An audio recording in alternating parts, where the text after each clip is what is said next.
వాయమ్మో నాయనో. So friends from the last 3 days నుంచి అయితే హెల్త్ అయితే బాగాలేదు మా. సో అస్సలు ఏంటంటే ఏం తిన్నా కూడా తినబుద్ధి అట్లా ఆకలి అయితే లేదు. ఏదైనా తినాలని కూడా నోరంతా ఏదో అన్ఈజీగా చేది ఉంటుండే.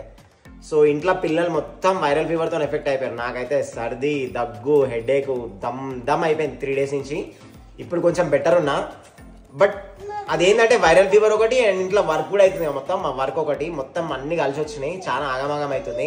సో బయట వైరల్ ఫీవర్స్ ఎక్కువ ఉన్నాయంట. సో చాలా జాగ్రత్త ఉండండి. హ్యాండ్ వాష్ చేసుకోర్రి మంచిగా. స్టే సేఫ్ పిల్లలు అందరూ కూడా గుర్తుపెట్టుకోవడం కదా.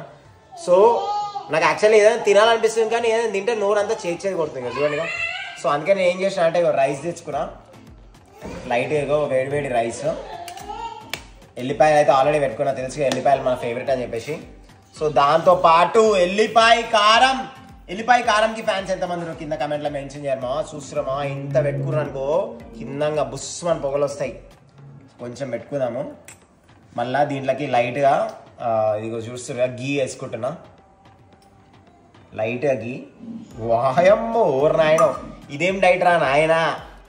ఇట్లా లైట్గా ఎల్లిపాయ కారము గీ కలిపి వేడి అన్నంలో కలిపి ఆహా ఇది కొడుతుంటే నోట్లో నీళ్ళు ఉడుతున్నాయిరా నాయన. నోరు మంచిగా లేనప్పుడు జ్వరం వచ్చినప్పుడు అందరు ఇట్లా ట్రై చేస్తారు కదా. సో నేను కూడా ట్రై చేస్తున్నా చూద్దాం. సాయిరామ్ వాయమ్మో నాయన గుద్దాలో కారం ఉంది నాయన. టేస్ట్ అయితే కారం ఘాటు ఉన్నది. ఇంకా ఎల్లిపాయ దీంట్లోకి నవ్వుతుంది ఇంకేం లేదు. ఇక బాత్రూమ్ ఉరకాలి దబదబని. కానీ బాగుంది. కొంచెం సప్ప కలుపుకొని తింటే బాగుంటుంది. 3 choices బేబీ ఫర్ ఎల్లిపాయ కారం రైస్. గీ అని వేసుకోవచ్చు, ఆయిల్ అని వేసుకోవచ్చు, మన ఇష్టం. 3 choices బేబే.